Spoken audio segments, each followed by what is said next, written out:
Bismillahirrahmanirrahim. In the name of Allah, the most beneficent, the most merciful. Guys sitting in the online side, can you guys hear me properly? If I can have a confirmation in the chat box, we can proceed. देवी और संजनो मेरी आवाज सुन पा रहे हैं?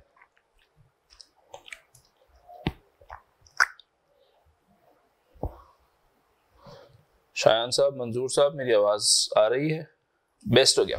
बिस्मिल्लाहिर्रहमानिर्रहीम gentleman, आपका नाम? वासिफ। तो दोस्तों, let me introduce my self first. मेरा नाम मोहम्मद अली मूनी है। मैंने 2013 में चार्टर्ड अकाउंटेंसी क्वालिफाई की फर्गसन से। सेक्शन सी में हुआ करता था, अब तो खैर सेक्शंस नहीं रहे। उसके बाद मैंने फर्गसन में कंटिन्यू किया एज एन असिस्टेंट मैनेजर। वहाँ पे तकरीबन 2.25 साल काम किया और फिर के इलेक्ट्रिक ज्वाइन की। के इलेक्ट्रिक में I was there an manager as an internal audit function. उसके बाद मैं डिप्टी जनरल मैनेजर प्रमोट हुआ। बिजनेस फाइनेंस फंक्शन में मैं डिप्टी जनरल मैनेजर था। तो वहां जो मैं काम करता था, और ये जो MS2 वाली चीजें, ये एक रिलेटिवली एक सेंस बनाती है, बिकॉज वहां पे मेरा एक रोल था बिजनेस पार्टनरिंग का, right. I was supposed to partner business. मेरा काम था सप्लाई चेन की पार्टनरिंग करना, डिस्ट्रीब्यूशन के बिजनेस की पार्टनरिंग करना। एंड यहाँ पर भी to some extent you are expected to partner the business in the form of consultant, right? Change management strategy है, तो वो तुमसे पूछता है कि यार how you will be, what steps you will be taking to make sure कि ये चेंज बहुत स्मूथली चला जाए, राइट। कोई ट्रांजिशन है, कोई एक्विजिशंस है। तो इन अ नटशेल वो काम मैंने किया। उसके बाद मैंने 2020 में GSK ज्वाइन किया ग्लोबल प्लानिंग डिवीजन में, और अब तक वहीं पे नौकरी कर रहा हूँ। इसके अलावा CFA करने की कोशिश की थी, लेवल 2 तक दिया है। एक अटेम्प्ट लेवल 3 की थी, वो पास नहीं हुई। अब कोशिश कर रहा हूँ कि दोबारा दे दूं। सो ये मेरा छोटा सा इंट्रोडक्शन है। आप में से मेरे कितने दोस्त वो हैं जो उनका पहला बैच है, और कितने दोस्त वो हैं जो कि पहली अटेम्प्ट है, और आप में से कितने दोस्त वो हैं जो इससे पहले अटेम्प्ट दे चुके हैं?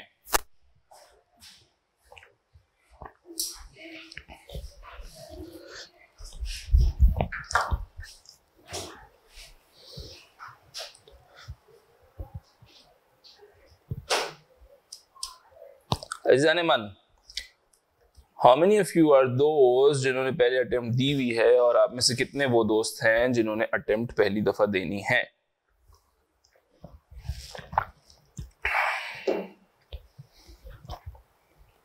Lovely lovely.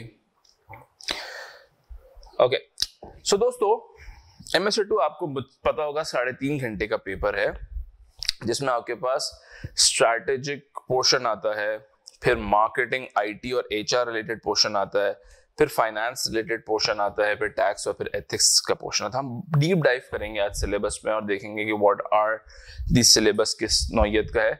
लेकिन पहले मैं एक छोटा सा कंटेक्स्ट दूं कि यार ये सब्जेक्ट का मसला क्या है।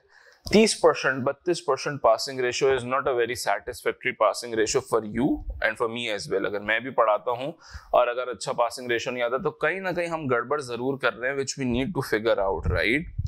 व्हाट आई अंडरस्टैंड इज कि मैंने माजी में भी अगर मेरी वीडियोस देखें तो मैंने उसमें कहा है कि हम अच्छे लिखारी नहीं है, हमें लिखना शायद इतना अच्छा नहीं आता जितना कि एग्जामिनर हमसे चाहता है। वजह क्या है? अगर तुम पिछली अटेम्प्ट का पेपर देखो, यानी कि दिसंबर 2021 का, तो एग्जामिनर ने अपना लेवल अप किया है, गियर अप किया है, राइट। तगड़ा पेपर था, मुश्किल पेपर था, राइट। एग्जामिनर परिजात की तरह रूप बदल बदल के आ रहा है। उससे पहले की अटेम्प्ट्स में हल्के पेपर दे रहा था, लेकिन इस दफा अच्छा पेपर था। मुश्किल क्या थी इस पेपर में कि मुझे ये समझ नहीं आ रहा था कि मुझे लिखना क्या है आंसर में, राइट। तो आज से पहले, मतलब इस बैच से पहले, मेरा बहुत फोकस होता था इस बात पे वासिफ कि you need to be a good writer, right. You need to give a reasoned conclusion, right. For example, अगर हेजिंग स्ट्रैटेजी में बात हो रही है तो तुम बताओगे कि यार for example why are you preferring forwards over future, right. For example customised transaction है, फ्यूचर आपके पास एक्सचेंज पे मिल रहा है, ब्ला ब्ला ब्ला। मैं कह रहा था यार क्योंकि आप अब तक हैंडआउट की मार खाते आए। आप कोई भी सब्जेक्ट ले लो, BFD ले लो, FFR ले लो, आपको हैंडआउट्स मिलते थे। यहाँ आपको किताबचा मिलता है 16-17 पेज का एग्जामिनर में, तो एग्जाम में तो वो देख के हम घबरा जाते हैं, जिसकी वजह से हमारा ब्रेन जो है वो 100% ऑप्टिमम एफिशिएंसी पे काम नहीं करता और हम एग्जाम में पास नहीं होते। मसला 3 घंटे, 3.5 घंटे का पेपर, 3 सवाल सर आपके पास। एक सवाल आपके पास 50 मार्क्स का, एक 25 का, एक 30 का। ये थोड़ा सा चेंज होता है, ये 30-20 भी हो जाता है। अब जब आप इस 50 मार्क्स के सवाल को देखते हैं, राइट, तो हमारे हवास बाख्ता होने लग जाते हैं। क्यों? क्योंकि this is the first time probably in our entire life कि हम ये ऐसी चीज को अटेम्प्ट कर रहे होते हैं, राइट। और जहां पे हम अपने नर्व्स और कंट्रोल लूज करते हैं तो भी हम गेम हार जाते हैं।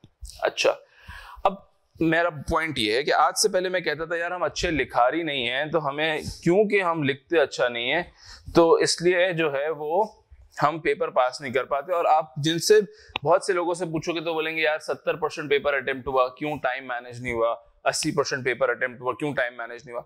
लेकिन एक चीज जो मुझे और इंपॉर्टेंट लगती है वो ये है कि हम कॉन्सेप्ट्स पे शायद उतना फोकस नहीं कर रहे। क्यों? क्योंकि हमने बीएम पढ़ा हुआ है, हमने बीएफडी पढ़ा हुआ है, तो हम एक कंफर्ट जोन में जा रहे हैं मेरे ख्याल में, जिसकी वजह से व्हाट इज हैपनिंग, या जब तुम्हें कॉन्सेप्ट पता होंगे तो तुम कम टाइम में वो चीज रिप्रोड्यूस कर पाओगे। फॉर एग्जाम्पल, मैं तुमसे पूछता हूँ सर सेगमेंटेड मार्केटिंग के फायदे क्या हैं, जनरल बात कर रहे हैं अजीजाने मन, मैं आपसे पूछता हूँ सेगमेंटेड मार्केटिंग के फायदे क्या हैं। आप बोलेंगे अच्छा यार मैं टारगेट मार्केटिंग कर दूंगा, मेरा जो प्रोडक्ट है उसी के हिसाब से लोगों को सेगमेंट करूंगा, उसी सेगमेंट पे मार्केटिंग करूंगा, तो क्या होगा, मेरा आरओआई क्या होगा, बढ़ जाएगा। अच्छा, दूसरा फायदा क्या होगा, सर मेरी टाइम एंड एफर्ट कम लगेगी और मेरा डिजायर्ड टारगेट रिजल्ट जो है वो मैं जल्दी से प्रोड्यूस कर पाऊंगा। अच्छा, तीसरा क्या होगा, मेरा ब्रांड इमेज बेहतर होगा, मेरी ब्रांड की जो है और मेरा कस्टमर बेस बढ़ेगा। ये कितने फायदे बताए मैंने, 4। मसला कहां आता है, एग्जामिनर पूछता है इसी सवाल के 6 फायदे, मैं फंस जाता हूं।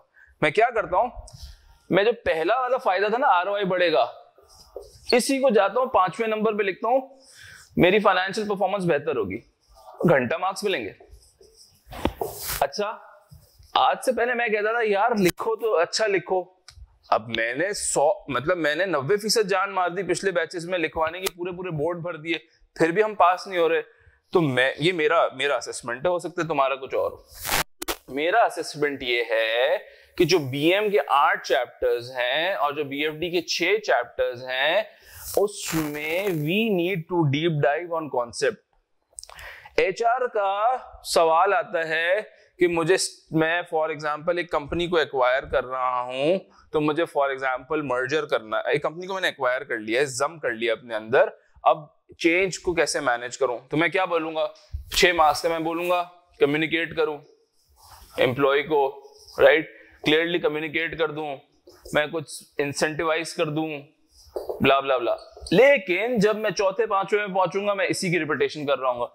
ये गड़बड़ है जाने मन, यहां ये वाली गड़बड़ ठीक करने की जरूरत है। अच्छा, तुम पास्ट पेपर के एग्जामिनर कमेंट्स भी देखो, तो एग्जामिनर ने इस बात की तरफ फोकस किया है कि यार यहां पे जो है ना we are repeating too much, एक गड़बड़। दूसरी गड़बड़ जो 30%, 32% एग्जाम का पासिंग रेशियो, उसकी वजह वो ये है कि हमें समझ नहीं आ रहा कि हमें लिखना क्या है। मेरे जहन में सब कुछ है, मुझे ये नहीं पता। अब मैं इसका उल्टा सिनेरियो लेते हैं, यानी कि एग्जामिनर ने आपको कहा फ्रेंचाइज के एडवांटेजेस बता दें। वो ये तो नहीं कहेगा ना, उसने पीछे पूरा केस दिया हुआ है, केस बिल्ट किया हुआ है और उसने आपको बहुत सारी बातें बताई हुई और अब बोला कि इस कंटेक्स्ट में फ्रेंचाइज के फायदे बता दें। कितने मार्क्स का सवाल है, 4 मार्क्स का। आपको 6 फायदे पता है बड़े सुकून से। फॉर एग्जाम्पल, आपको पता है मेरे पास अगर पैसा नहीं है और मुझे नेटवर्क एक्सपेंशन करना है तो फ्रेंचाइज अच्छा ऑप्शन है। अगर मेरे जो है प्रोडक्ट में स्टैंडर्डाइजेशन है तो फ्रेंचाइज अच्छा ऑप्शन है। मुझे मार्केटिंग नहीं करनी पड़ती, फ्रेंचाइज अच्छा ऑप्शन है। जब मैं फ्रेंचाइज बेचता हूं तो मेरे पास अपफ्रंट पैसा आता है। फ्रेंचाइज देने वाला मुझे 1 करोड़ रुपए देता है, मैकडॉनल्ड्स की फ्रेंचाइज मिलती है, अपफ्रंट पैसा आ गया, ठीक है। मुझे ग्लोबलाइजेशन करनी है तो भी हो जाएगी, ब्रांडिंग करनी है तो भी हो जाएगी। मुझे फ्रेंचाइज के मद में रॉयल्टी कह लो या कोई भी टॉप लाइन का X% मिलेगा। ये 7-8 फायदे तुम्हें पता है। एग्जामिनर ने क्या पूछा है, 4 मार्क्स का। लेट्स अज्यूम वो 4 मार्क्स 4 फायदे, ठीक है। यहां तुम फंसते हो, यहां मैं फंसता हूं। मुझे ये नहीं पता इन 8 में से कौन से 4 लिख के आने, मुझे ये नहीं पता अजीजाने मन, इस 8 में से कौन से 4 फायदे लिख के आने हैं।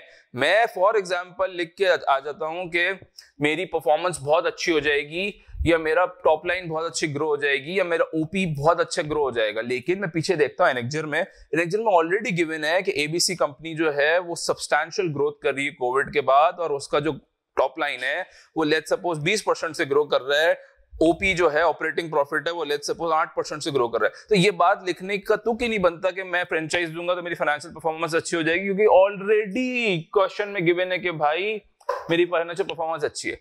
तो उन 8 पॉइंट जो तुम्हारे जहनों में हैं उसमें से कौन से 4 पॉइंट लिखने हैं, यहां मैं और तुम फंस जाते हैं। तो इस सिचुएशन को मैंने दोनों फ्लिप साइड आपको दिखाने की कोशिश की है कि आप और मैं कहां फंस रहे हैं, जिसकी वजह से हम और आप पेपर पास नहीं कर पा रहे, राइट। तो first thing, I need to have a solid grip, ताकि मैं रिप्रोड्यूस कर पाऊं उन 3.5 घंटों में जो एग्जामिनर मुझसे चाहता है। सेकेंड थिंग, मुझे पता हो कि based on the case I am able to objectify my writing, I am able to objectify my transcript, right. तीसरी चीज जो मैं बताने लगा हूं इसी से लिंक्ड है, ये जो रीजन कंक्लूजन मैंने कहा था ना, सब्जेक्टिविटी जो है ना वो मुझे मार रही है। सब्जेक्टिविटी अजीजान मन ऑनलाइन वाले दोस्तों मुझे मार रही है, क्योंकि अनलेस मैं केस से कनेक्ट करने की, देखो नॉलेज है स्किल नहीं है, इसलिए मैं फेल होता हूं। स्किल डेवलप नहीं करूंगा जब तक मैं केस से लिंक करने की, तो मेरा पासिंग रेशो तगड़ा नहीं होगा। For example pastel analysis, political, economical, social, technological, legal, environmental.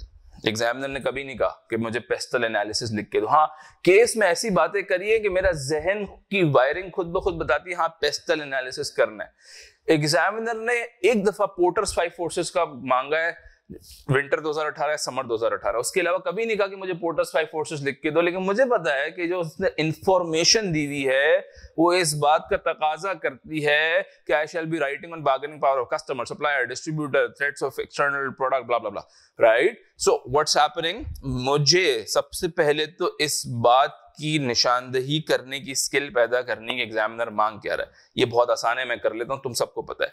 जहां हम फंसते हैं वो ये है कि मैं जब लिखता हूं तो मैं लैंग्वेज के लिए माजरत नंगे जुमले लिख के आता हूं, right. I am writing naked sentences, मैं अपने जुमले को सब्सटैंशिएट नहीं करता। फॉर एग्जाम्पल एक्विजिशन की बात आ रही है, अच्छा तो तुमने कहा based on the given situation the acquisition by growth option would be feasible. बस sir, why would it be feasible? ऐसा क्या होगा जो for example acquisition, for example joint venture के ऑप्शन में नहीं है, राइट। तो what we are missing here is कि हम पूरे जुमले नहीं लिख पा रहे हैं, जिसकी वजह से मैं और आप एग्जाम में स्ट्रगल कर रहे हैं। तो remember ladies and gentleman, you need to make sure that you are writing full 100% sentences in your exam just to make sure कि तुम पास हो जाओ इंशाअल्लाह। तो ये हो गई 3 बातें। अच्छा, चौथी बात से पहले मैं तुम्हारे साथ एक हैंडआउट शेयर करना चाहता हूं। देखना यार, ये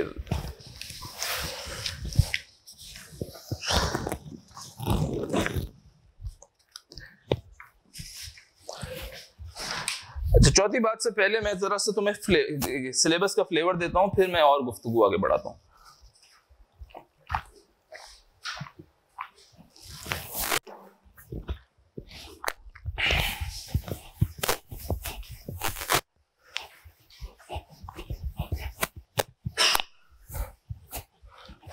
एक और बात, अहम बात है, उमूमन एग्जाम में रेशियोज आते हैं, किस नाम से आते हैं? परफॉर्मेंस इवैल्यूएशन के नाम से। मैं निकालता हूं गियरिंग, डेट टू इक्विटी, मैं निकालता हूं एसेट टर्नओवर, कितना बेच रहा हूं कितने एसेट पे। मैं कहता हूं यार मेरी गियरिंग जो है वो बहुत हाई है, फॉर एग्जांपल 70। बाबू मुझे दिख रहा है, वो मैंने कैलकुलेट कर दिया, what is the root cause analysis of the high gearing, right. ये आई डोंट नो व्हाई, लेकिन हम यहाँ स्ट्रगल कर रहे हैं, राइट। मुझे कैलकुलेशन की तर्जुमा करके मार्क्स नहीं मिलेंगे, राइट। तुम अगर बीएफडी भी देखो, मैं अभी विंटर 2021 के अटेम्प्ट में बात करूंगा, बीएफडी भी देखो तो वो बीएफडी कैलकुलेशन से ज्यादा इंटरेस्टेड होता है कि तुम उस बीएफडी को इंटरप्रेट कैसे करते हो। वो फ्री कैश फ्लो की कैलकुलेशन तो तुमसे मांगेगा, लेकिन वो ये बात पे ज्यादा इंटरेस्टेड है कि तुम किस तरीके से कंक्लूजन देते हो कि भाई ये करो या ये ना करो, राइट? सो बीएफडी मेरे नजदीक, and I am pretty sure and confident कि बीएफडी इस पेपर को पास नहीं कराएगा। इस पेपर मतलब एक होता है ना, हर पेपर में कुछ की चीजें जो करके चले जाओ तो पास हो जाओगे। Sir business management, ethics and tax, business management ethics are the core of this syllabus, right? If you ask me, tax and business finance decision are not core of this decision, they are just supplementary things। हाँ, उनका मुझे पता होना जरूरी है, और मजे की बात है उनका मुझे पता भी होता है। मैं जब अपनी क्लास के बच्चों की ट्रांसक्रिप्ट चेक करता हूं तो मुझे अंदाजा होता है कि यार बीएफडी और टैक्स में गड़बड़ नहीं हो रही, गड़बड़ हो रही है बीएम में, राइट? अच्छा, बीएम की जब तुम लेक्चर्स लोगे ना घर बैठ के मुझसे लाइव रिकॉर्डेड, तुम बोर हो रहे होगे और तुम बोलोगे आगे बढ़ते हैं।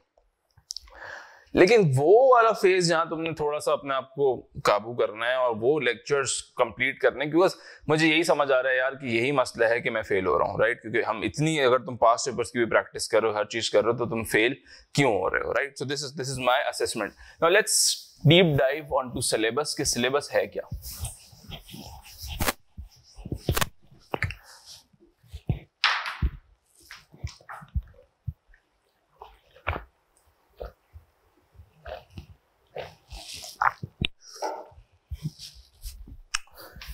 सर स्टार्ट करते हैं। सबसे पहली चीज जो आपसे एग्जामिनर चाहता है वो है स्ट्रैटेजिक एनालिसिस। दूसरी चीज जो एग्जामिनर आपसे चाहता है वो है स्ट्रैटेजिक चॉइसेस। तीसरी चीज जिसका एग्जामिनर आपसे तकाजा करता है वो है स्ट्रैटेजिक इंप्लीमेंटेशन।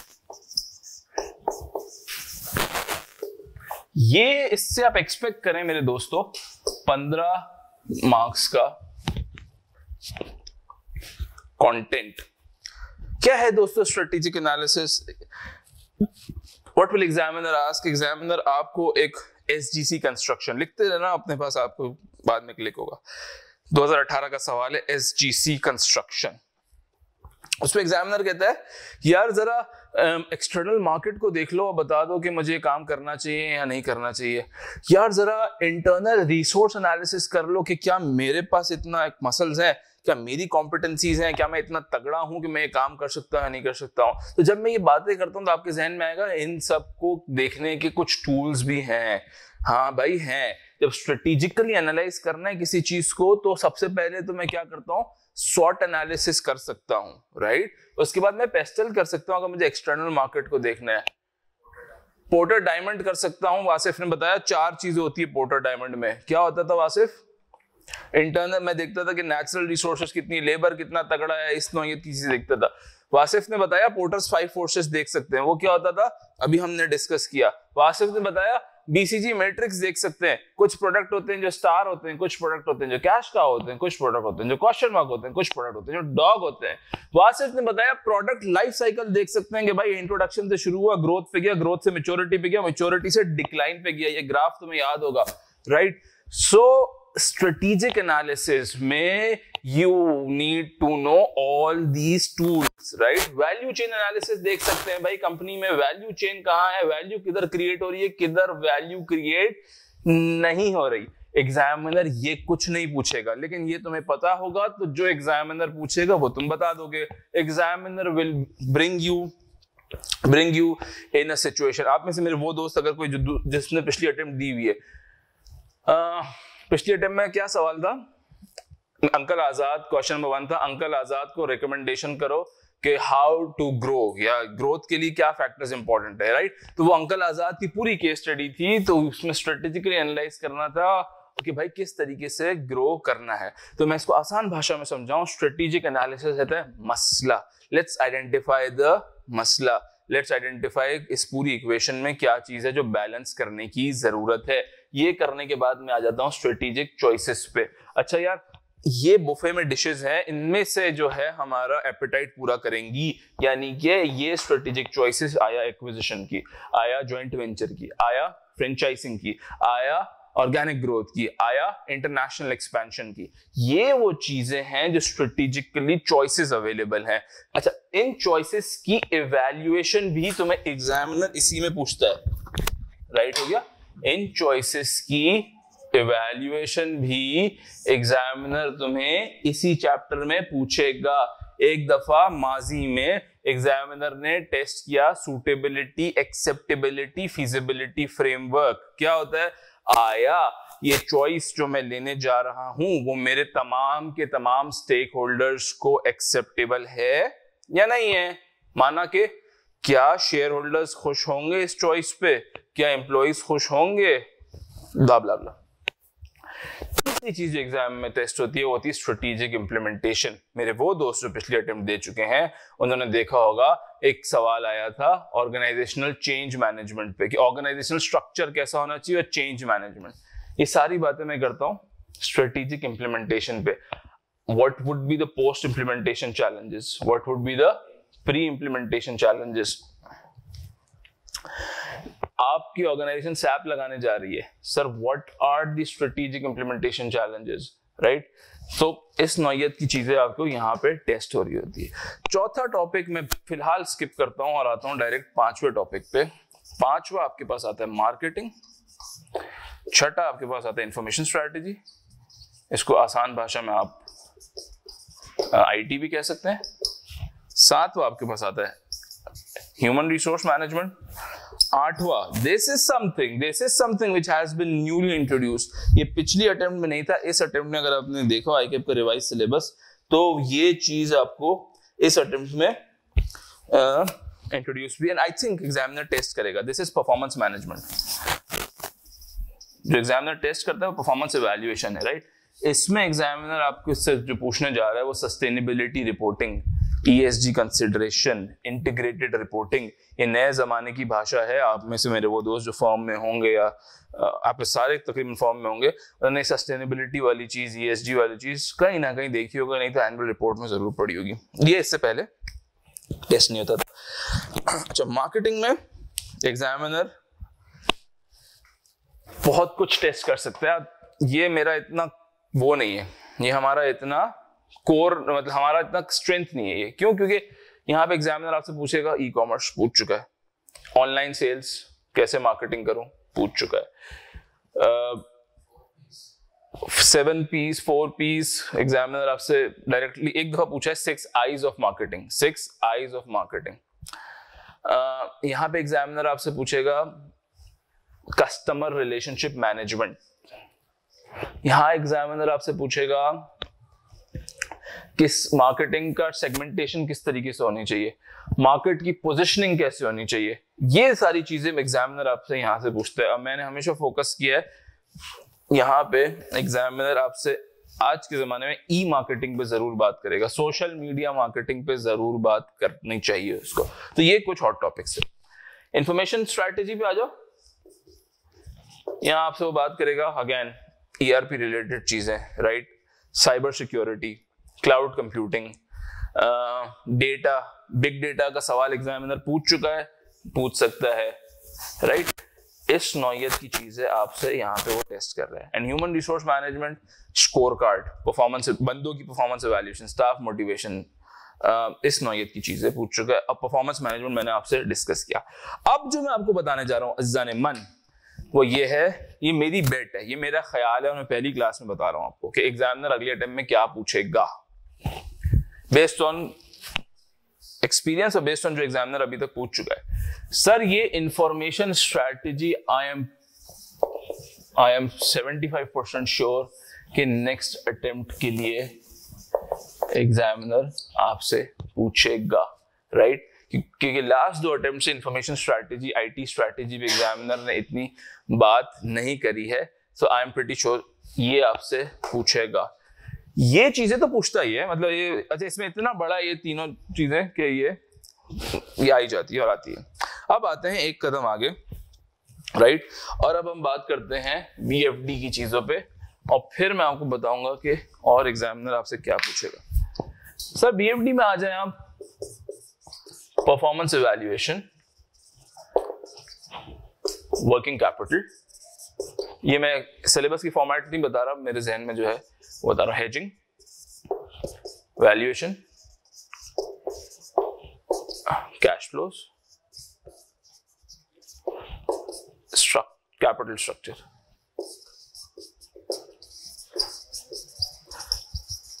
सर ये जो दो टॉपिक्स है ना, ये फेवरेट टॉपिक है एग्जामिनर के, ये हर अटेम्प्ट में आता है। ये पिछले अटेम्प्ट में नहीं आया, मेरा गट है कि इस अटेम्प्ट में आएगा। वर्किंग कैपिटल मैनेजमेंट, और ये रिलेटिवली आसान सवाल होता है। ओके, परफॉर्मेंस इवैल्यूएशन पे बात करते हैं। सर परफॉर्मेंस इवैल्यूएशन में एग्जामिनर आपसे फाइनेंशियल एस्पेक्ट्स भी पूछता है, यानी कि गियरिंग भी पूछेगा, प्राइस रेशियोज भी पूछेगा, यानी कि अर्निंग यील्ड भी पूछेगा, डिविडेंड यील्ड भी पूछेगा, पी रेशियो भी पूछेगा, एसेट मतलब करंट रेशियोज भी पूछ लेगा। और मुझे सब आता है लेकिन मुझे लिखना नहीं आता। यहां 12 से 13 मार्क्स एग्जामिनर तुम्हें देगा, जिसको मुझे और तुमने केस से लिंक करके सीखना है। मुझे ये नहीं बताना गियरिंग कम है, मुझे ये बताना है क्यों कम है। अब फॉर एग्जाम्पल गियरिंग कम है तो मुझे बताना है कि यार in this given situation company debt ले सकती है क्योंकि कंपनी का गियरिंग लेवल रीजनेबली कम है।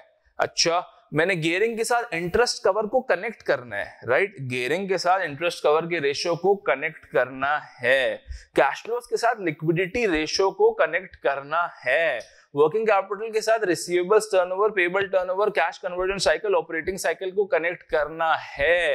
अदरवाइज मुझे अदर मार्क्स नहीं मिलेंगे। राइट हो गया। वर्किंग कैपिटल सिंपल, हेजिंग हम काफी डिटेल में तस्करा करेंगे। वैल्यूएशन एग्जामिनर ने 12 मार्क्स का पूछा पिछले अटेम्प्ट में, लेकिन पूछता रहता है कौन सी वैल्यूएशन? Asset based valuation. कुछ भी नहीं करना है, एसेट की वैल्यू करो, बताओ कि भाई क्या है, फ्री कैश फ्लोज। फिर price based valuation, price multiples की बेसिस पे क्या क्या होता है दोस्तों, अजान मान मेरे ऑनलाइन दोस्तों, price to earning ratio, price to cash flow ratio, price to book value ratio, price to sales ratio. इन रेशियोज यूज करते हुए प्राइस मल्टीपल से वैल्यूएशन करते हैं, सब डिटेल में पढ़ेंगे, जस्टिफाइड मल्टीपल ब्ला ब्ला ब्ला। ठीक है, कैश फ्लोज तुमने कहा, फ्री कैश फ्लोज ये हो गया।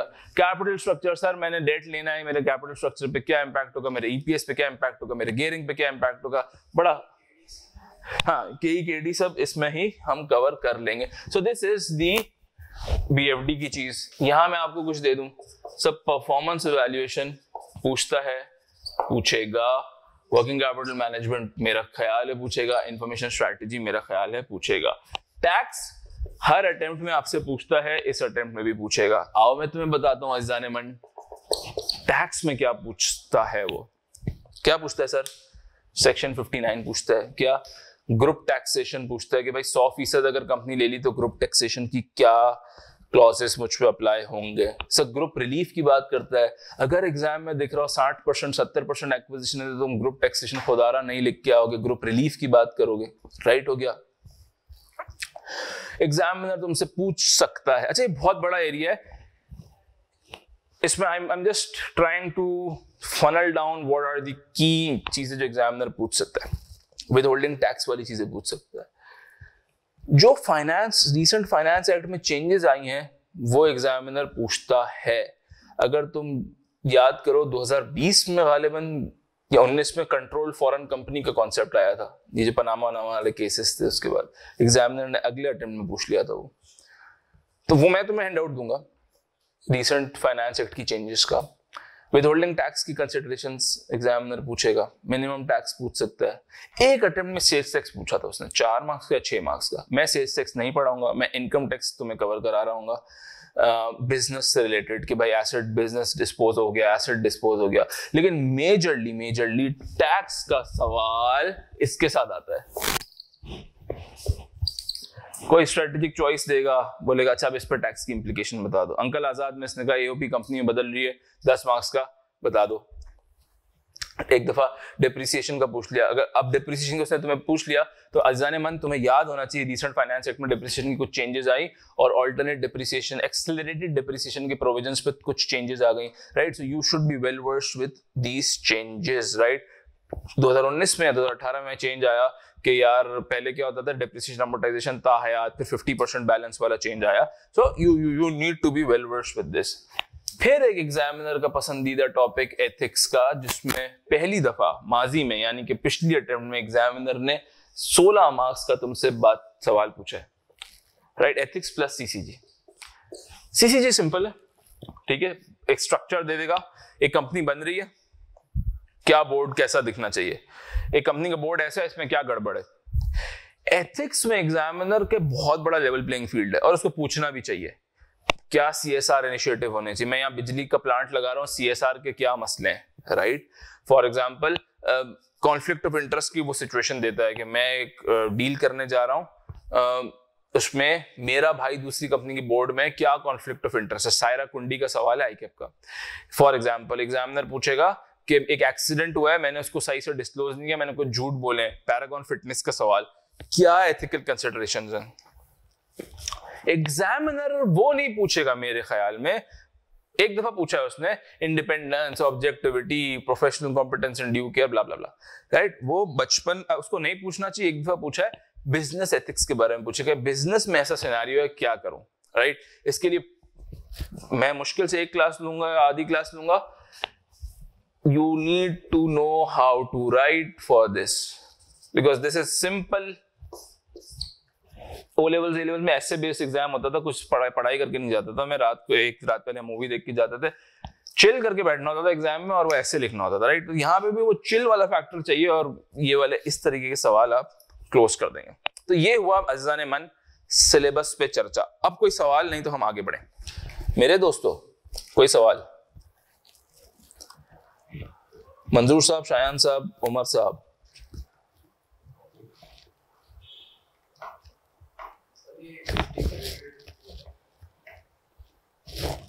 मंजूर साहब, उवैस साहब, अनिल साहब.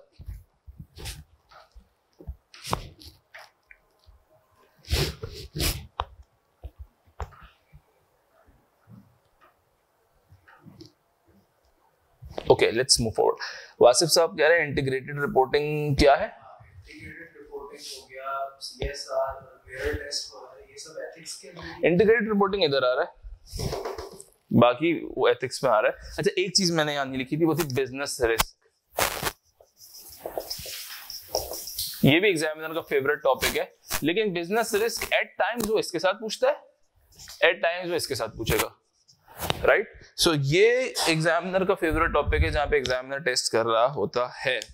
अच्छा, अब आगे बढ़ते हैं. ओके, अब आगे बढ़ते हैं उमर. और मैंने एक हैंडआउट दिया हुआ मेरे ऑनलाइन दोस्तों, एक हैंडआउट आपको व्हाट्सएप पे आया होगा. बाय द वे, अब मैंने वन ड्राइव का लिंक भी क्रिएट कर दिया जहां से सारे जून 2022 के हैंडआउट्स आप ले सकते हैं, लेकिन मैं क्लास के बाद आपको व्हाट्सएप कर दूंगा वो लिंक.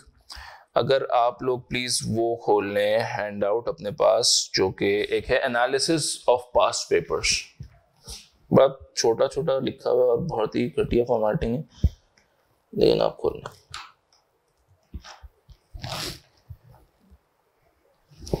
मुझे हेड्स अप दीजिएगा अगर आप हैंडआउट आपके पास आ गया हो, हम फिर आगे बढ़ जाएंगे.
मेरे ऑनलाइन दोस्तों, मैंने ग्रुप पे आपको यहाँ पे चैट पे एक लिंक भेज दिया है,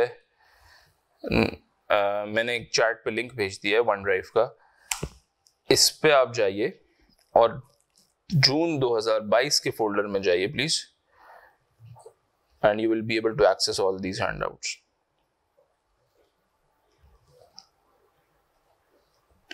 गोइंग फॉरवर्ड भी हम यही हैंडआउट का मैकेनिज्म रख रहे होंगे। सारी चीजें इधर आप एनरोल्ड हैं मेरी क्लास में या नहीं है, जो भी चीजें होंगी वो इस फोल्डर में होंगी एंड यू कैन एक्सेस। एक मिनट लीजिए प्लीज और इस हैंडआउट को डाउनलोड कर लें। मैंने चैट पे शेयर किया उमर, ये मैंने आपको शेयर किया है चैट पे। बाकी मेरे दोस्त अगर आपने हैंडआउट ले लिया है तो मुझे इंटीमेशन दें तो मैं आगे बढ़ूं।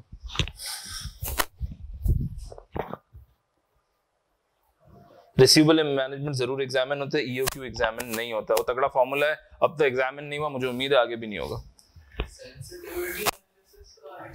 एनपीवी और सेंसिटिविटी एनालिसिस वैल्यूएशन में और इधर हम कवर कर रहे होंगे। एक दफा एग्जामिनर ने पूछा XYZ लिमिटेड का सवाल था, अभी अभी आपको फ्लेवर देते हैं। Not appearing in chat, why not appearing in chat darling? ये मैंने जूम की चैट पे भेजा है ना यार, जूम की चैट पे आप देखें।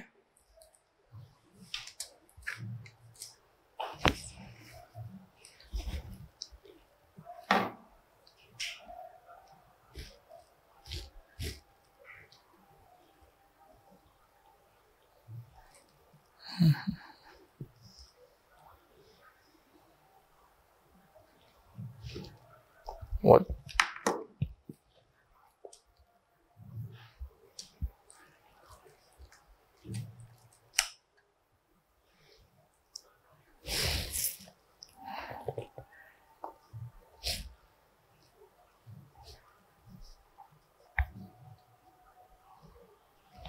इसमें 2 एक्सेल फाइल्स है, दोनों प्लीज डाउनलोड कर लें।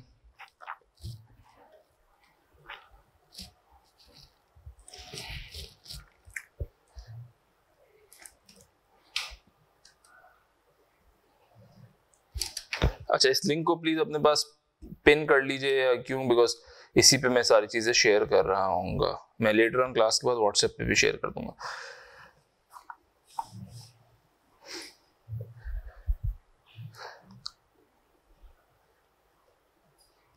ओके, मैं स्क्रीन शेयर कर रहा हूँ, तो guys you don't need to worry, मैं इधर स्क्रीन शेयर कर रहा हूँ और तुम मेरे साथ कनेक्ट कर जाओ। वासिफ साहब, आप जरा वो हैंडआउट देखें और इसमें कॉमन पैटर्न नोट करें। मैंने जून 2017 से एक असेसमेंट करने की कोशिश की है। तो एक तो बड़ा सिंपल चीज है जो कि मैंने आपको यहाँ नजर आ रहा होगा कि भाई कौन कौन से टॉपिक टेस्ट हो रहे हैं, लेकिन अजीजाने मन मेरे दोस्तों, आपको ऑनलाइन स्क्रीन नजर आ रही है right? Screen sharing is perfect right?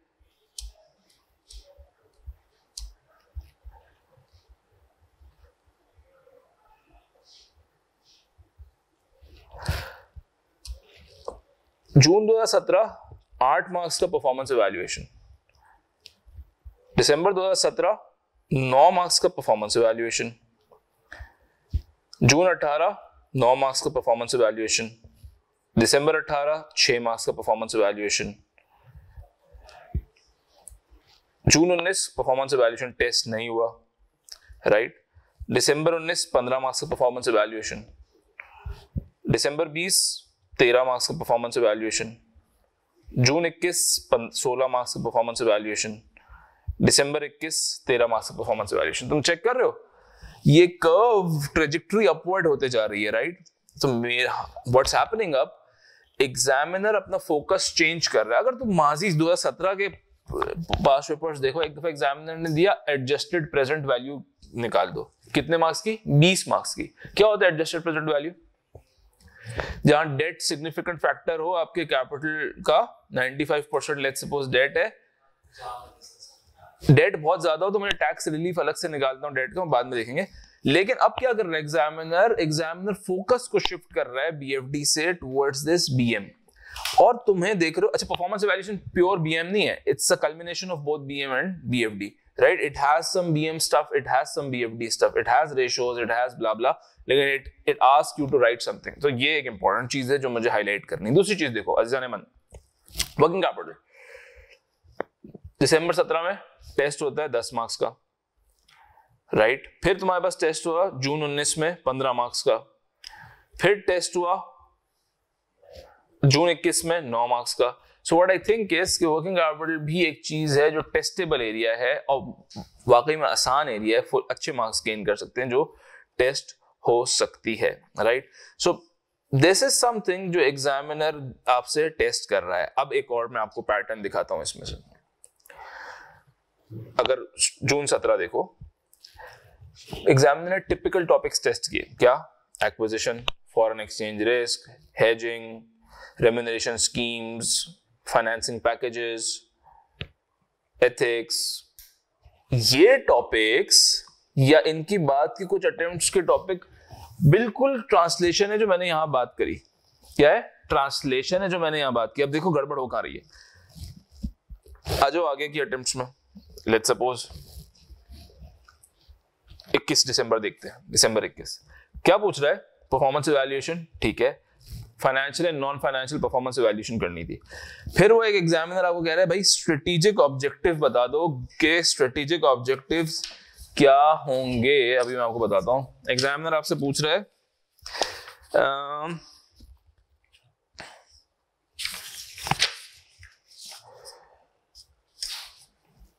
Objective of growth क्या मैं सेट करूं. फिर एग्जामिनर आपसे पूछ रहा है कि एक सजेशन है कि बिजनेस को मार्केटिंग पे फोकस करना चाहिए, इसको डिस्कस कर लो. अब ये देख लो, ये जो पीले स्कूल वाले फॉर्मेट से ओए लेवल वाले फॉर्मेट पे चेंज कर रहा है. एग्जामिनर ने इस दफा अपने अपेंडिक्स में एनेक्डोट्स में बातें करी हैं.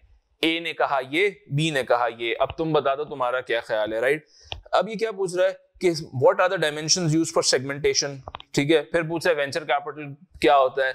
अब ये वन वन ट्रांसलेशन नहीं है इन चैप्टर्स का. अब थोड़ा सा ट्वीक करके एग्जामिनर पूछ रहा है. पहले पेपर वाज रिलेटिवली इजी क्योंकि नया नया सब्जेक्ट लॉन्च हुआ था, जहां वो तुमसे महज ट्रांसलेशन पूछ लेता था. अब व्हाट्स हैपनिंग इज कि examiner is trying to tweak things और तुमसे वो डिफरेंट स्टाइल में पूछ रहा है. पहली दफा दिसंबर 21 में एग्जामिनर ने पूछा ऑर्गेनाइजेशनल स्ट्रक्चर के बारे में बता दो. इससे पहले नहीं पूछता था, ठीक है. So what is important is that you cover everything, right? You cover everything, तुम पास हो. जब तुम्हारी कवरेज अच्छी होगी तुम एग्जाम में चिल बैठोगे. जब तुम्हारी कवरेज अच्छी नहीं होगी तुम्हारी ब्लास्ट हुई होगी, राइट? तो एंड इट्स इंपॉर्टेंट कि इस एग्जाम में तुम चिल बैठ के पेपर दो, अदरवाइज तुम ये एग्जाम मुश्किल होगा एस करना. क्यों? वजह ये है व्हेन यू स्ट्रेस आउट, तुम्हारा ब्रेन जो है स्ट्रेस मैकेनिज्म को कोप करने में लग जाएगा.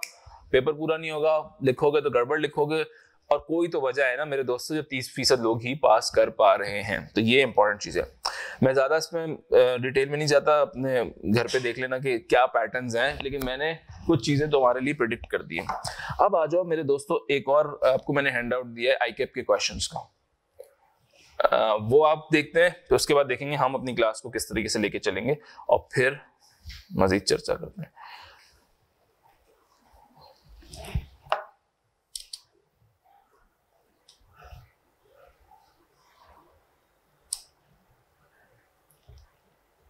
ओके, तो जेंटलमैन ये वो सवाल हैं जो मैंने आपको पहले दिन बता दिए कि ये वाले सवाल हम कर रहे होंगे, ये वाले सवाल हम नहीं कर रहे होंगे, right?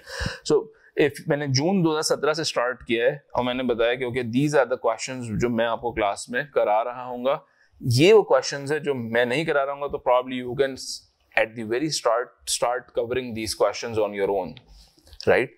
The idea is that we will be covering रफली around 65% to 70% of ICAP's material, right? और उसमें मैंने एक एक सवाल बताया हुआ है कि हम क्या कर रहे होंगे क्या नहीं कर रहे होंगे. अच्छा, पहले की अटेम्प्ट में मेरा टारगेट होता था कि 85 to 80% आईकेप के मटेरियल को कवर कर लूं, राइट? अब मैंने कर दिया 65%.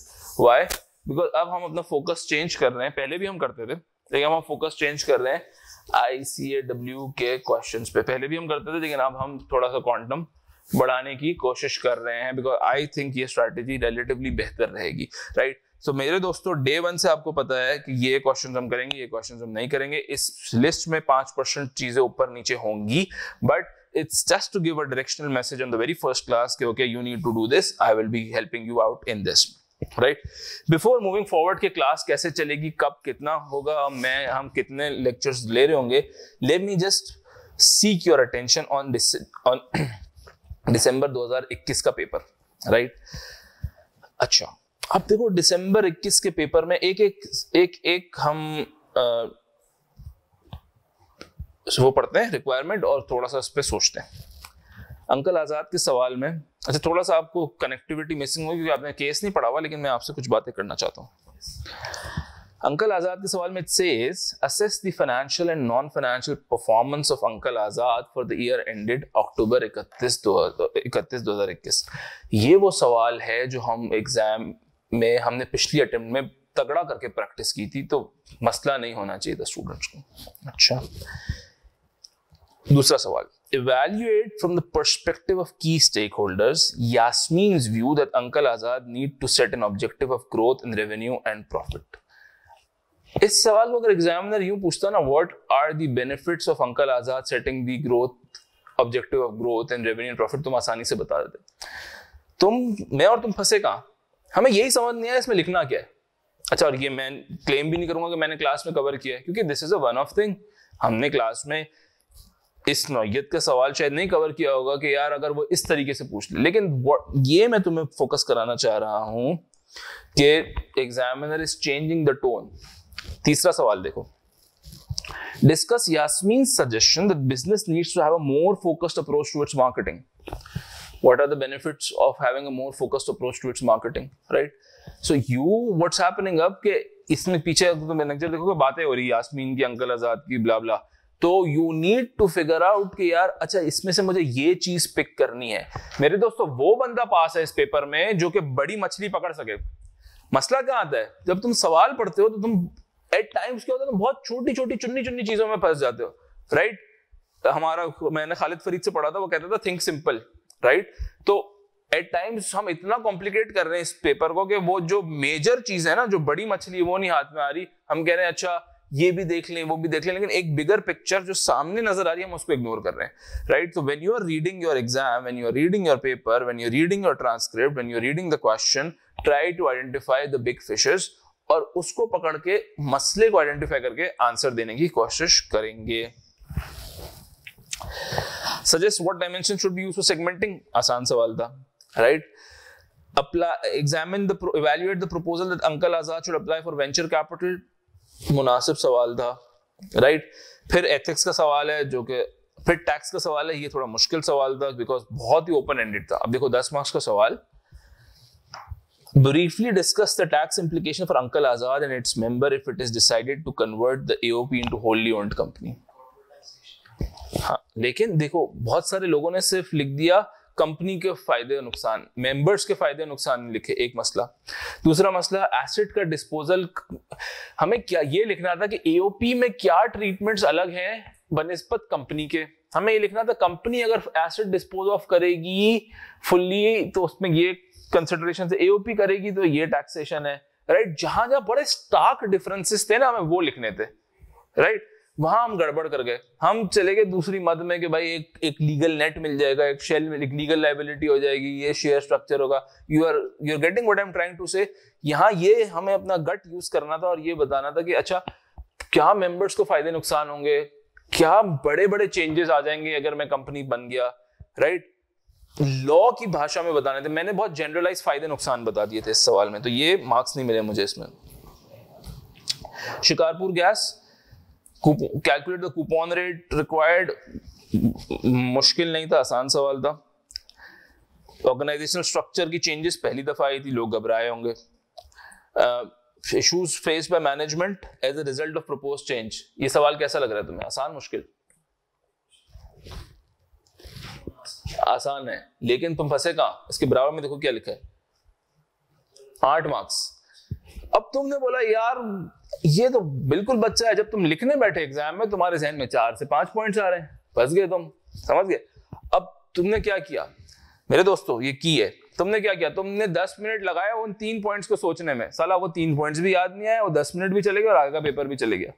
ये गड़बड़ हो रही है, ये गड़बड़ हो रही है, मैं लिख के दे सकता हूं। तो भाई ये चीज फिक्स करनी है हमने, आपने, ठीक है। CSR मुश्किल नहीं है, लेकिन 6 मार्क्स का था, आपको पॉइंट्स नहीं आ रहे होंगे, आप फंसे होंगे, राइट। 12 मार्क्स का सवाल बहुत आसान, provide a range of acquisition, इसमें कुछ नहीं करना था, asset based acquisition, cash flow based और प्राइस मल्टीपल्स बेस्ड एक्विजिशन निकालनी थी। Real options that should be considered in relation to acquisition. अच्छा ये कुछ नहीं है सवाल में, लेकिन तुम फंस गए होंगे जब उसने रियल ऑप्शंस का वर्ड इस्तेमाल किया होगा। इंग्लिश लिटरेचर में होता है, यूके में होता है, क्या होता है यार, ऑप्शन ये है कि मैं देर से पेमेंट कर दूं, डेफर्ड पेमेंट कर दूं, शेयर्स में पेमेंट कर दूं। ये रियल ऑप्शन है, मेरी एक्विजिशन को तगड़ा बनाते हैं। ये अगर आपको पता है तो ठीक है, अदरवाइज फंसे होंगे, right. Changes to corporate governance, ये CCG है। Hedging strategy for transaction risk presented by overseas purchases, right. अब यहाँ रिकमेंड करना था, देखो ये BFD का कोर सवाल है, लेकिन घंटा इसमें कोई कैलकुलेशन नहीं थी, रिकमेंडेशन थी कि यार क्यों, क्या फायदे हैं फॉरवर्ड के, क्या स्वैप के फायदे हैं, क्या फ्यूचर के फायदे हैं, समझ रहे। ये मैं तुम्हें एक मैसेज करने की कोशिश कर रहा हूं पिछले 1 घंटे से। उम्मीद है कि मेरा मैसेज तुम तक पहुंचा होगा, सही। मेरे अजीजों, ये पूरी मैंने चेकलिस्ट आपके लिए बनाई है, आप प्लीज इसको देखिएगा, आपको आई एम प्रीटी श्योर इसका फायदा होगा।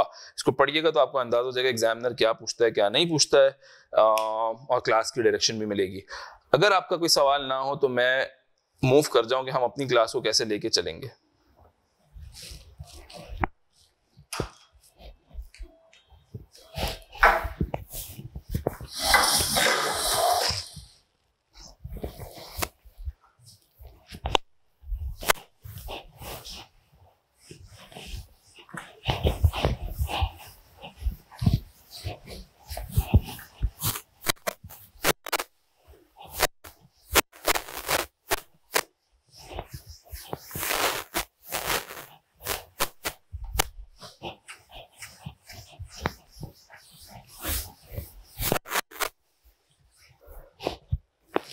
मन कोई सवाल है तो बताएं, वरना हम आपके जहन में इस बात की, अबे यार इसको मिटाना नहीं चाहिए था, खैर।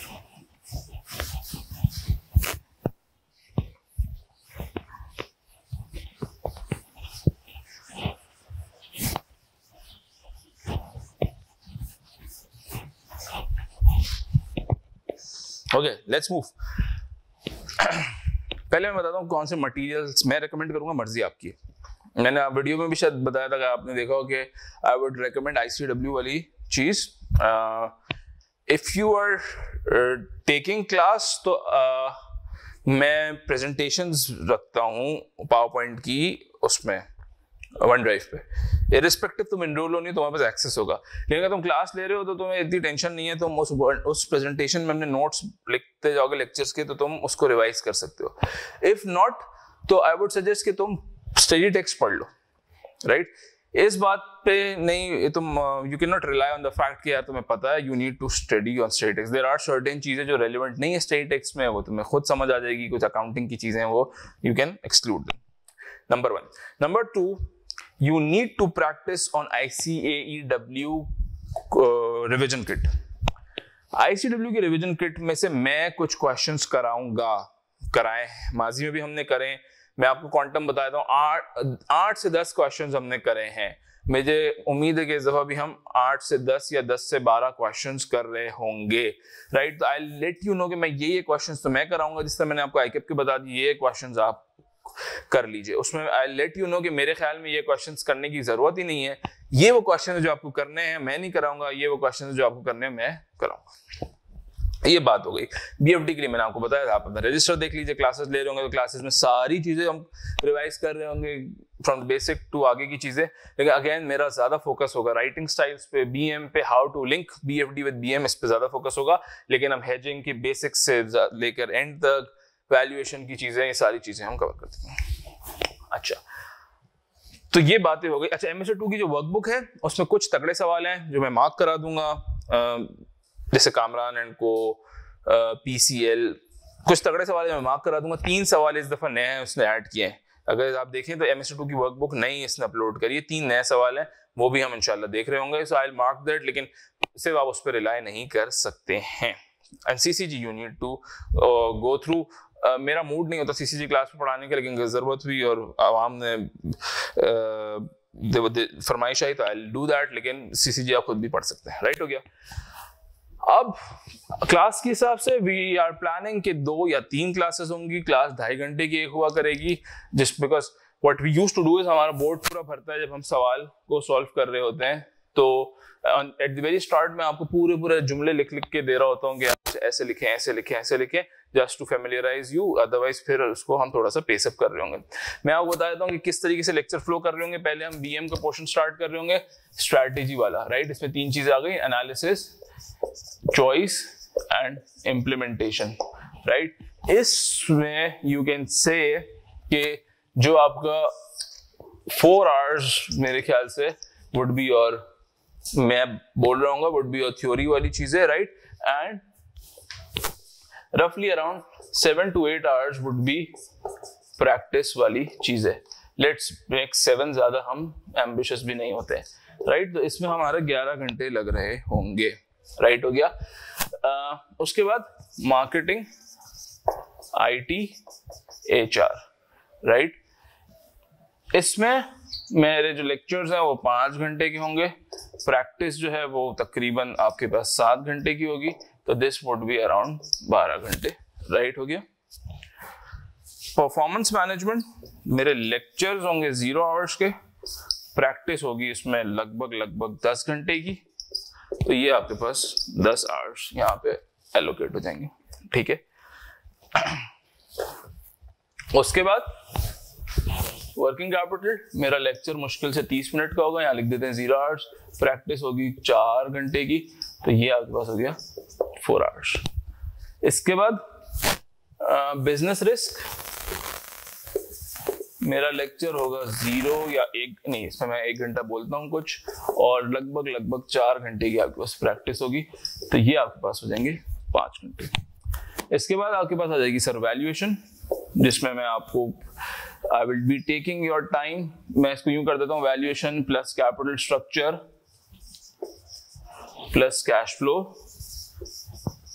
Plus hedging. इसमें I would be taking your time तकरीबन 10 घंटे तो मैं ले रहा होता हूँ, या 12 घंटे। राइट, तो ये आपके पास होगा, ये 10 घंटे 12 घंटे total concept building. Right, practice हम इसमें ही बाकी चीजों में कवर कर रहे होते हैं। राइट, अच्छा, ये आपके पास तकरीबन 33, 37, 42 एंड 12, दिस इज लगभग आपके पास हो गया 54 घंटे। उसके बाद आप आ जाएं सर टैक्स पे। टैक्स पे आई will B total practice plus ये मेरे ख्याल से 5 hours to 5 hours. Right, and ethics पे मेरे ख्याल से 3 आवर्स, एंड अदर प्रैक्टिस जिसपे मैं क्वेश्चंस देख रहा हूँ आपके साथ, दैट वुड बी रफली अराउंड 15 से 20 घंटे। तो दिस इज समवॉट 80 घंटे का स्प्लिट, जो मैं आपको डे 1 पे बता देता हूँ कि सर इस तरीके से इस नौइयत की चीजें हम कर रहे होंगे। अगर आप में से कोई बंदा इसमें कोई सजेशन देना चाहे तो I am open to it.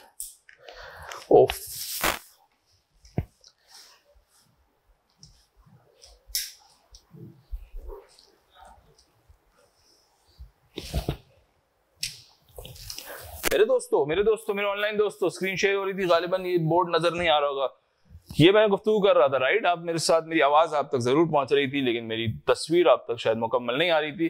तो दिस इज द 80 घंटे का स्प्लिट जो मैंने आपको बता दिया कि this is how will be doing. I want you guys to come up with something के okay this is what we need to do, this is what we don't need to do. मुझे कुछ suggestion अगर आप देना चाहते हैं वासिफ साहब और मेरी जनता, तो दे दीजिए, मैं अपना इनपुट दे दूंगा एंड विल सी। तैयब साहब, मंजूर साहब,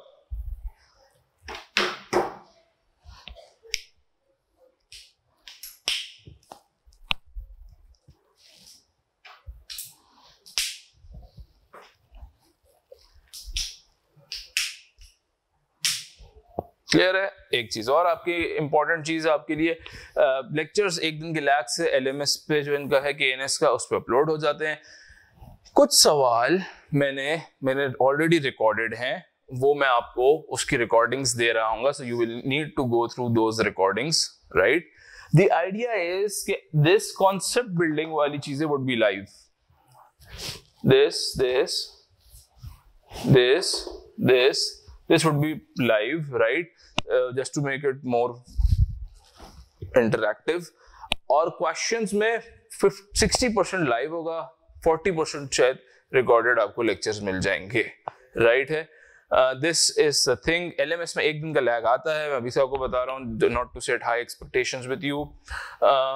इसके अलावा मेरे ख्याल में एक तो इम्पॉर्टेंट बात है और जो आपको पता होनी चाहिए वो ये है कि हम हफ्ते में 3 क्लासेस वाले बन रख रहे होंगे, 2.5 घंटे की एक क्लास होगी, और आई थिंक नेक्स्ट क्लास से हम स्ट्रेटेजिक एनालिसिस से स्टार्ट करेंगे और दिसंबर 2018 का क्वेश्चंस फ्रेश फूड कंपनी कर रहे होंगे. So this is something जो मेरे ख्याल से हमने काफी डिटेल में बात कर ली. If you guys have any questions, if you guys have any query as to how the classes will go, so you can just write in the chat. हाँ, Saturday, Sunday और एक वीकडे.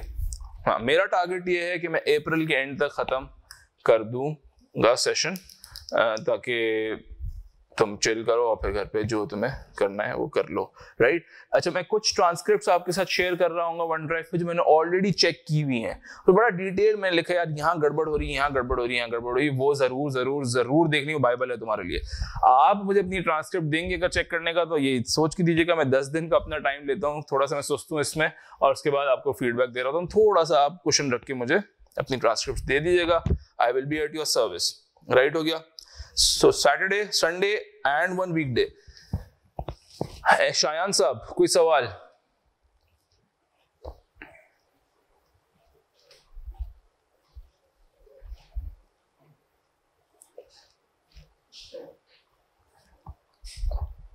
अनिल साहब, अंदूर साहब. हाँ यार, ये रिमोट एग्जाम की practice किस तरह करें manage along with office work? जो रिमोट नहीं भी दे रहे उनको भी ऑफिस वर्क करना है, तो इसमें कोई वो बात नहीं है.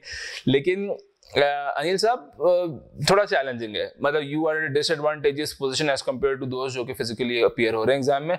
लेकिन मेरे लास्ट बैच में भी कुछ लोग थे जिन्होंने ऑनलाइन दिया था और वो पास भी हुए थे, तो I can liaise with you with them. पहली बात. दूसरी बात ये कि तुम्हारी प्रैक्टिस थोड़ी तगड़ी होनी चाहिए इन कंपैरिजन टू दोस्त, क्योंकि तुम्हारे पास टाइम कम होगा, क्योंकि तुम्हारी एफिशिएंसी कम होगी बिकॉज तुम ऑनलाइन अपीयर हो रहे होंगे, राइट? सो वहां पे तुम थोड़ा सा डिसएडवांटेजेस पोजीशन पे हो. लेकिन तुमने लिखना कम है, लेकिन क्रिस्प लिखना है तो तुम पास हो जाओगे. ऐसा भी नहीं है कि पेपर जो ऑनलाइन देते हैं वो क्लियर नहीं करते, but yes you should keep in mind कि ये थोड़ा सा डिसएडवांटेजेस पोजीशन है. शायान साहब, questions to be covered by ourselves, first cover the relevant from isolation, then to attempt. If you are not taking the class, yes, this should be the right approach. If you are taking the class, तो जब मैं cover करा दूं तब उसको attempt कर लो. Simple as that. अपनी जिंदगी को सुकून में रखें. और कोई सवाल अज़ीज़ान मन?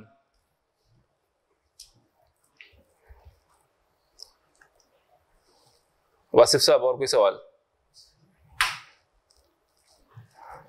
चलें जी, तो let's end today's session. If there are no further questions, इंशाल्लाह सैटरडे को 12 से 2, बट द क्लास का टाइमिंग ताहिर कंफर्म कर देगा. हम स्टार्ट 12 से 2:30 हम स्टार्ट कर रहे होंगे स्ट्रेटेजिक एनालिसिस, और एक सवाल हम डिटेल में कर रहे होंगे. तो आपसे मुलाकात होती है सैटरडे को. खुदा आपका हामी और नासिर हो. This is Ali Muni signing off. Take care, bye bye. Recording stopped.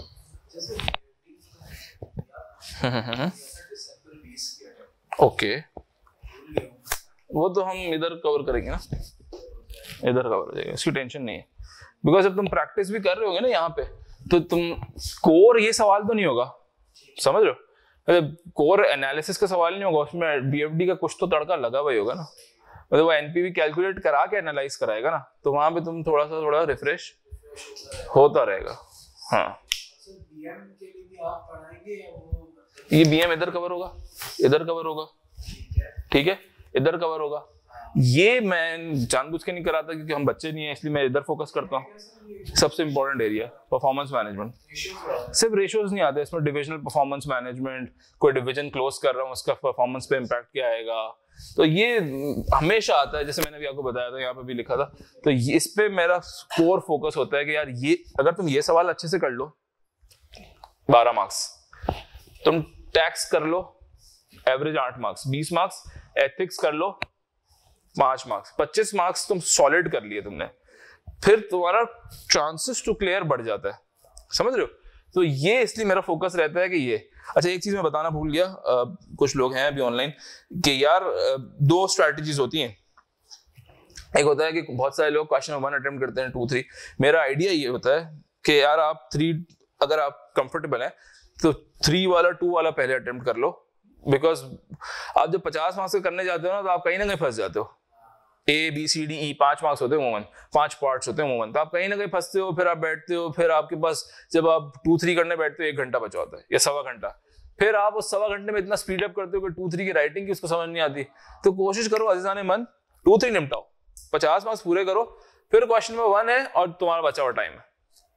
फिर क्वेश्चन नंबर 1 है और तुम्हारा बचा हुआ टाइम है। राइट हो गया। इस दफा क्वेश्चन नंबर 1 देखना, कक उसने बीएफडी नहीं पूछा, पूरा बीएम पूछा। अब यूं सोचो, अब जब तुम पूरा 50 मार्क्स का बीएम लिखने बैठोगे तो मैं श्योर हूं तुम 1.5 घंटे में नहीं कर सकते। उसमें तुम लगाओगे 2 घंटा। जब तुम 2 घंटा लगा दोगे तो कितना बचा? 1.5 घंटा। अब जब 1.5 घंटे में 50 मार्क्स उठाने तो वहां तुम फंस जाओगे। जहां तुम्हें कोर बीएफडी दिया हुआ ना वो उठा लो, पहले कूपन रेट निकाल लो, उठा लो। वैल्यूएशन बता दो 12 मार्क्स की, उठा लो। हेजिंग बता दो, उठा लो। क्या है? कैलकुलेट किया, नीचे 5-6 लाइनें लिखी कंक्लूजन की, मार्क्स मिल गए। जहां बीएम है ना साला 8 मार्क्स, 8 पॉइंट्स लिखो, ऑर्गेनाइजेशनल चेंज के, सोचना भी पड़ेगा, फिर मार्क्स आसान नहीं होते वो मार्क्स। हाँ, कैलकुलेशन के मार्क्स आसान होते हैं। राइट हो गया। तो ये मेरा एक, मुझे अभी पॉइंट याद आया, ये अच्छा है, मैं इसको वीडियो बना के भी डालूंगा ताकि लोग देख लें। तो ये पॉइंट आप अपने जहनों में रखिएगा। ठीक है मेरे दोस्तों, तो इजाजत चाहता हूं आपसे, फिर इंशाल्लाह मिलते हैं। क्लास का टाइम ताहिर बताएगा। खुदा हाफिज।